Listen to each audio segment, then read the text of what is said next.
तो बरसाने में एक किशोरी जी के भक्त हुए, उनका नाम था गुलाब। क्या नाम था? गुलाब। पूरा नाम तो उनका गुलाब खां था। वो भले ही जन्म से हिंदू नहीं थे, लेकिन उन पर बहुत बड़ी कृपा ये हो गई कि उनका जन्म बरसाने में हुआ। बहुत ध्यान से सुनिएगा सब लोग, बरसाने में जन्म हुआ।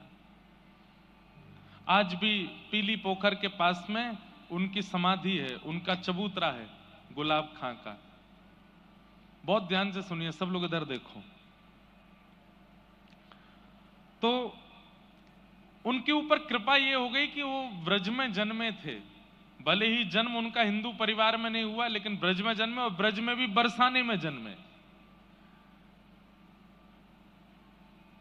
ब्रज में जन्म होना बहुत बड़ी बात है। फिर ब्रज में भी गोवर्धन, नंदगाम, बरसाना, वृंदावन, गोकुल में जन्म होना बहुत बड़ी बात है। उसमें भी श्री बरसाना धाम में किशोरी जी के चरणों में जन्म लेना, ये और भी बड़ी बात है। हमारे हरिराम व्यास जी कहते हैं, स्वर दे दो थोड़ा सा। किशोरी तोरे चरणन की रज पाऊं, किशोरी तोरे चरणन की रज, जारज को ब्रह्मादिक तर सत, जारज को ब्रह्मादिक तर सत, सूरज शीश चढ़ाऊं, सूरज शीश चढ़ाऊं, किशोरी तोरे चरणन की रज पाऊं, किशोरी तोरे चरणन की रज पाऊं, बैठी रहूं कुंजन के कोने, सुन के गाइए, कुंजन के कोने श्याम राधिका गाऊं, श्याम राधिका गाऊं, किशोरी तोरे चरणन की रज पाऊं, किशोरी तोरे चरणन की रज पाऊं, व्यास स्वामिनी की छवि निरखत, व्यास स्वामिनी की छवि निरखत, विमल विमल यश गाऊं, विमल विमल यश गाऊं, हे किशोरी तोरे चरणन की रज पाऊं, किशोरी तोरे चरणन की रज। बंधुओं, श्री राधा रानी कौन है, इसका बहुत विस्तार तो मैं नहीं बताऊंगा, क्योंकि इतना अवकाश भी नहीं है और इतने अधिकारी भी नहीं है कि किशोरी जी का विस्तृत चरित्र यहां कहा जाए। पर बस थोड़ा सा संक्षिप्त अगर आपको बता दूं तो ठाकुर श्री कृष्ण का प्रादुर्भाव, श्री कृष्ण का प्राकट्य सबके लिए हुआ है। गोपियों के लिए हुआ, यशोदा मैया के लिए हुआ, नंद बाबा के लिए हुआ, यमुना जी के लिए हुआ, गिरिराज जी के लिए हुआ, पांडवों के लिए हुआ, कौरवों के लिए हुआ, द्वारिका वासियों के लिए हुआ, और अंत में हमारे आप सबके लिए हुआ। हम सबके लिए ठाकुर श्री कृष्ण पधारे। पर किशोरी जी किस लिए आई हैं पृथ्वी पर? तब हमारे श्री हृदयवंश महाप्रभु कहते हैं,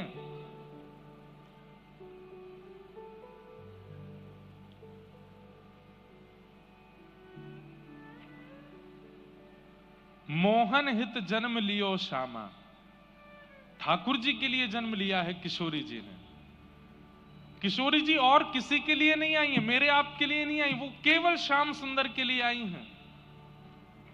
और श्याम सुंदर की ही आह्लादनी शक्ति किशोरी जी हैं। वो ठाकुर जी को सुख देने के लिए आई हैं, ऐसी किशोरी जी।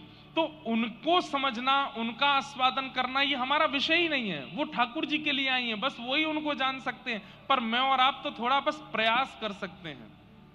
ऐसी हमारी किशोरी जी, हमारी राधा रानी।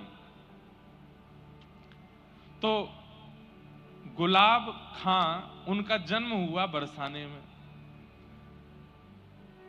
थे तो वो गैर हिंदू, लेकिन रोज जाते थे किशोरी जी की चौखट पे, क्योंकि भाई अब जहां जन्म लिया है तो वहीं से दाना पानी चलता है। हमारे यहां कहते हैं कि नाटक में भी करो ना भक्ति तो कभी कभी असली हो जाती है। तो गुलाब रोज जाते थे श्री जी के मंदिर में। संगीत के थोड़े निपुण थे, सारंगी बजानी उनको आती थी।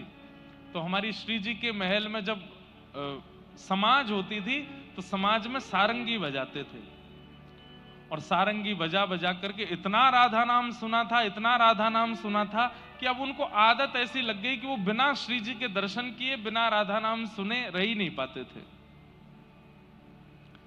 रोज जाते, और अटारी पर जब समाज होती तो समाज में सारंगी बजाते। उनका ब्याह आदि हो गया, और ब्याह के बाद एक लाली ने जन्म लिया। अब उसका मूल नाम तो इन्होंने कुछ भी रखा हो अपने समाज के अनुसार, लेकिन बरसाने में रहने के नाते वहां पे बरसाने में सब छोटी छोटी लालियों को राधा रानी बोलते हैं, श्यामाजू बोलते हैं, किशोरी जी बोलते हैं। तो छोटी सी लाली का नाम इन्होंने राधा रख दिया, अपनी बेटी का नाम राधा रख दिया। थोड़ी सी जब बालिका बड़ी हो गई तो समाज में ये सारंगी बजाने ऊपर जाते थे श्री जी के महल में, तो राधा रानी को संग ले जाते थे, अपनी लाली को संग लेके जाते। और वहां वो लाली क्या करती, जब समाज होती, करताल बजती, मृदंग बजती, राधा राधा नाम की ध्वनि होती, तो इनकी लाली वहां नृत्य करती थी। और ये अपनी लाली को देख के इतने सिहाते थे, इतने खुश होते थे, और रज रज करके सारंगी बजाते। इनकी लाली घूम घूम करके नृत्य करती श्री जी के महल में। समय चलता रहा, चलते चलते चलते एक समय आया, लाली थोड़ी बड़ी हो गई। अब बड़ी होकर के वो लाली जब नृत्य करती तो वहां के सब गोस्वामी समाज, सब लोग गुलाब जी को स्नेह देते थे। सबने कही, अरे भैया गुलाब, अब लाली तेरी या की उम्र है गई है, या को ब्याह कर दे। तो ये बात सुनकर के गुलाब जी बड़े बेचैन हो जाते कि मैं बेटी का ब्याह कर दूंगा तो फिर मैं किसके सहारे जीऊंगा। अच्छा, ये और लीला हुई थी कि जब इनकी बेटी ने जन्म लिया तो इनकी पत्नी पधार चुकी थी, केवल घर में पिता और पुत्री ही रहते थे। बहुत ध्यान से सुनो, किशोरी जी की कैसी कृपा।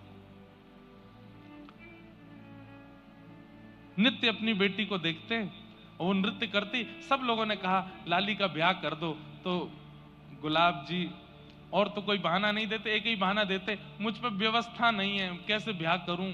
ब्याह करने के लिए तो थोड़ी व्यवस्था होनी चाहिए। तो दो चार धनी मानी लोगों ने, बरसाने के कुछ वैष्णवों ने, ब्रजवासियों ने कही, हम सहायता कर देंगे, तुम ब्याह करो अपनी लाली का, इसका भी घर बस जाए। तो सबके ज्यादा कहने से गुलाब जी सबकी बात मान गए और पास के एक गांव के बालक से अपनी बेटी का ब्याह कर दिया। मन तो भारी हो रहा था, लेकिन जैसे ही बेटी विदा होकर के गई तो ये इतने बेचैन हो गए, इतने बेचैन हो गए कि पुत्री के बगैर अब कैसे रहूं। पुत्री का नाम क्या था? राधा। तो भक्ति जब आनंद में की जाती है, सुख में की जाती है, उसका प्रभाव इतना नहीं होता, लेकिन भक्ति जब विरह में की जाती है तो उसका प्रभाव लाख गुना ज्यादा हो जाता है। विरह में मतलब रोते हुए, बिलखते हुए, बेचैन स्थिति में जब आप किसी को पुकारते हैं तो वो पुकार इतनी पवित्र और इतनी शुद्ध होती है। इसलिए आप हनुमान चालीसा का नित्य पाठ करते हो, आपने अनुभव किया होगा जो लोग रोज हनुमान चालीसा करते हैं, कैसे करते हैं? जय हनुमान ज्ञान गुण सागर जगत पिस्तुम लोक उजागर नाम दूत बलनाम अंजन पुत्र नाम महावीर कुंद सुमत के कौन राज सुबह कान कौन से कैसा। कई लोग तो इसी बीच में हाथ बजो ध्वजा विराज कांध मुंज ऊंचाई संघर्ष मन की निरंजन देश बता महाजगवंदन विद्यावान गुणी अति चातुर नाम काज करे को तो प्रभु चरित्र सुनवे को रसिया राम लगो। इशारे में सब बता भी देते हैं रोज करने वाले, लेकिन जैसे ही उनके जीवन में संकट आता है उस दिन हनुमान चालीसा कैसी होगी? जय हनुमान ज्ञान गुण सागर जय कपीस तिहु। ए भाई 10 मिनट मुझको कोई नहीं छेड़ना, मैं हनुमान जी की आराधना कर रहा हूं। क्यों? क्योंकि पीड़ा में, संकट में, व्यक्ति जब संकट में होता है, पीड़ा में होता है, विपत्ति में होता है, तो उसकी स्मृति, उसका भजन अति पवित्र हो जाता है। बालक अपने माता पिता से भली सीधे मुंह बात नहीं करेगा, लेकिन जब बालक के जीवन में संकट आ जाता है तो रात में जाएगा मां के पास, मां आप बताओ ना मैं क्या करूं, मां मुझे अपने पास ही सुला लो। बोले अच्छा अब तो तू इतने साल से तो सोया नहीं मेरे पास, अब मेरी बड़ी याद आ रही तेरे को। संकट में, विपत्ति में, पीड़ा में प्रेम पवित्र हो जाता है, आराधना पवित्र हो जाती है। तो आज तक तो राधा राधा बोलते थे क्योंकि बेटी का नाम राधा है, लेकिन वही बेटी अब जब ससुराल चली गई तो गुलाब खां की स्थिति ऐसी हो गई, अब विरह में पुकारने लगे, राधा राधा मेरी राधा। ऐसे पुकारने लगे कि निकुंज में बैठी हुई निकुंजेश्वरी श्री राधा रानी व्याकुल हो गई, उठकर के सिंहासन से जाने लगी। ललता विशाखा ने कहा कहां जा रही हैं स्वामिनी जी? राधा रानी बोली मेरा भक्त मुझे बुला रहा। बोले आपको नहीं बुला रहा है, अपनी बेटी को बुला रहा है। किशोरी जी बोली इसकी बेटी का नाम राधा कितने साल पहले रखा गया? बोले 18 साल पहले। और मेरा नाम राधा कितने साल पहले? बोले 5000 साल पहले। तो बोले किसका नाम है राधा? बोले मेरा नाम है। बोले भले कुभाव से पुकार रहा है, मैं तो जाऊंगी। वृषभानु की किशोरी सुन गई आहूत भोरी, प्रीत जान कहू थोड़ी तोहे राखेगी शरण। मन भूल मत जइयो श्यामा प्यारी के चरण, मन भूल मत जइयो राधा रानी के चरण। ऐसी हमारी किशोरी जी बड़ी भोली हैं, बड़ी सीधी हैं, बड़ी करुणामयी हैं। ललिता विशाखा बोली अरे स्वामिनी जी आपको नहीं बुला रहा है, वो अपनी बेटी को बुला रहा है। बोले कुछ भी हो राधा नाम मेरा है, मैं तो जाऊंगी। और स्थिति ये हुई कि गुलाब खां इतना बेचैन हो गया अपनी बेटी की याद में कि तुरंत बरसाने से निकल करके उसके गांव जाने लगा। तभी किशोरी जी उसकी बेटी का रूप धारण करके बीच मार्ग में आ गई और आकर के कहा पिताजी। अरे बेटी तुरंत दौड़ करके अपने हृदय से लगाया। आज जैसे ही अपनी पुत्री को हृदय से लगाया तो ऐसी अनुभूति उसको जीवन में कभी नहीं हुई जैसी आज हो रही है, क्योंकि किशोरी जी हैं, लाली नहीं है उसकी। पिताजी इतनी धूप हो रही है, इतनी गर्मी हो रही है, आपको प्यास लगी होगी। तुरंत अपना पानी जल लेकर के आई किशोरी जी, पिला दिया। पिताजी एक बात आपको समझाऊं। अब देखो किशोरी जी ये नहीं चाहती कि ये बरसाना छोड़ करके जाएं कहीं भी, तो क्या बोली पिताजी आप रोज रोज मेरी ससुराल आओगे तो ससुराल वाले मुझे बहुत कष्ट देंगे। बोले कैसा पिता है तेरा, रोज आ जाता है, रोज यहीं आ जाता है, इसलिए पिताजी आप मत आया करो। मैं आपको वचन दे देती हूं, जब आप ऊंचे स्वर में करुण होकर के मुझे पुकारोगे राधा राधा राधा मेरी लाली राधा, मैं तुरंत आ जाया करूंगी, मैं आ जाया करूंगी। अब गुलाब खां के लिए किशोरी जी नहीं बोल रही हैं, गुलाब खां को तो अपनी बेटी दिख रही है। बोले मेरी बेटी कह रही है अच्छा लाली तू आ जाएगी? बोले हाँ। और वही होता, गुलाब खां जब जब पुकारते किशोरी जी पुत्री का रूप धारण करके आ जाती और आकर के बैठ जाती उनके पास। सोचिए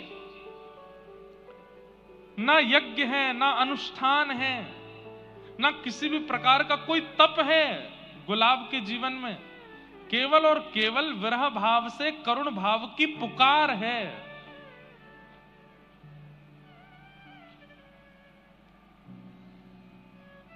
बहुत दिन निकल गए, रोते रोते पुकारते, लेकिन किशोरी जी नहीं आई। तो जब पुत्री नहीं आई तो मन में सोचने लगे, मुझसे तो मना कर दिया कि मेरे ससुराल आना नहीं, और आप पुकारोगे तो मैं आ जाऊंगी। अब इतने दिन से बुला रहा हूं, आ नहीं रही है। तो श्री राधा रानी की चौखट पर पहुंच गए। अर्धरात्रि में जाकर के सिंह द्वार पर बैठ गए और वहीं बैठ करके रोने लगे, मेरी राधा, मेरी राधा, राधा मेरी स्वामिनी राधा, राधा मेरी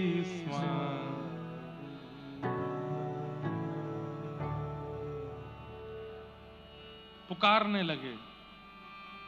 और जैसे ही पुकारा, इतने में ही श्री किशोरी जी प्रकट हो गए। 3 दिन से कुछ खाया पिया नहीं था गुलाब खां ने। और किशोरी जी प्रकट होकर के बोली, पिताजी का भयो, आप काई को इतने परेशान है रहे? अरे लाली, मैं तुमको कितनों बुलायो, तू काई को ना आई? बोले पिताजी अब आ गई ना। बोले पिताजी बहुत दिन हो गए, आपने सारंगी नहीं बजाई, अब ने एक सारंगी बजाओ, मैं नृत्य करूंगी। अर्धरात्रि का समय। तुरंत गुलाब खां सारंगी लेकर के आए, बजाने लगे।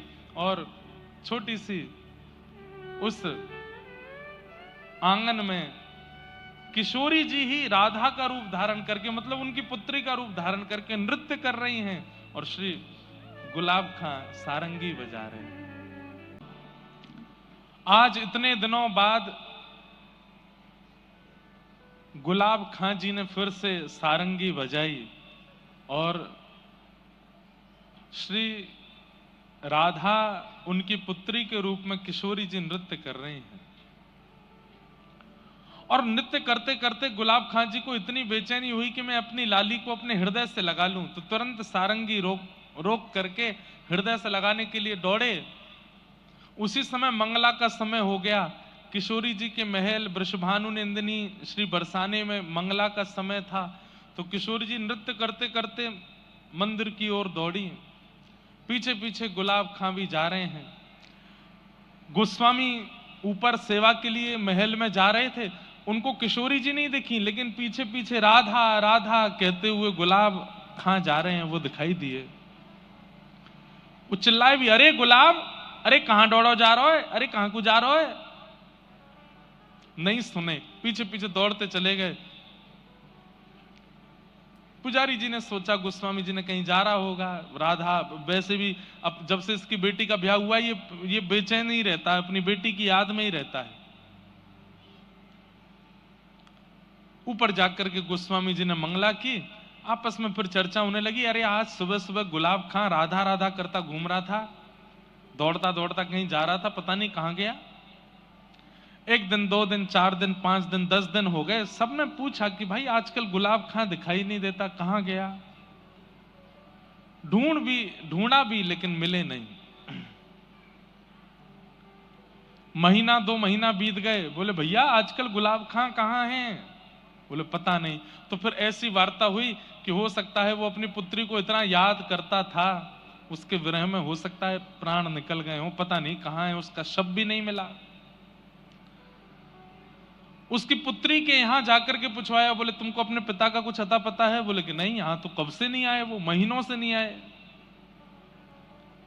थोड़ी दिन चिंता हुई, फिर सब लोग भूल भाल गए। 6 महीना निकल गए, गुलाब खां जी का कोई अता पता नहीं है। 6 महीने बाद गुसाई जी रात्रि में किशोरी जी को शयन करा करके अपने घर जा रहे थे। तभी रात्रि का समय, घनघोर अंधेरा, जंगल में से आवाज आई गुसाई जी को, अरे गुसाई जी राधे राधे। गुसाई जी ने पीछे मुड़कर देखा तो कोई नहीं।